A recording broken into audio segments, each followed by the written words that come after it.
பொறியியல் படிப்புகளில் விளையாட்டு பிரிவினருக்கான சான்றிதழ் சரிபார்ப்பு சென்னை அண்ணா பல்கலைக்கழகத்தில் துவங்கியது.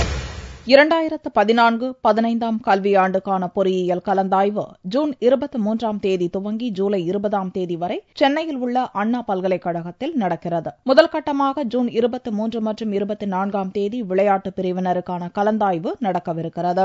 இதற்காக சான்றிதழ் சரிபார்ப்பு சென்னை அண்ணா பல்கலைக்கழகத்தில் வெள்ளியன்று துவங்கியது. விளையாட்டு பிரிவில் நடப்பு கல்வியாண்டில் நிரப்பப்பட உள்ள 500 இடங்களுக்கு சான்றிதழ் சரிபார்ப்புக்காக 1500 மாணவர்கள் அழைக்கப்பட்டுள்ளனர். இதில் மாணவியர் தங்கள் பெற்றோருடன் கலந்து கொண்டனர். அண்ணா யூனிவர்சிட்டி வந்திருக்கோம். ஸ்போர்ட்ஸ் கோட்டால இன்ஜினியரிங் சீட் கிடைக்கும்ன்ற நம்பிக்கையில் வந்திருக்கேன். ஸ்போர்ட்ஸ் கோட்டால எனக்கு மார்க் 105 கொடுத்துருக்காங்க.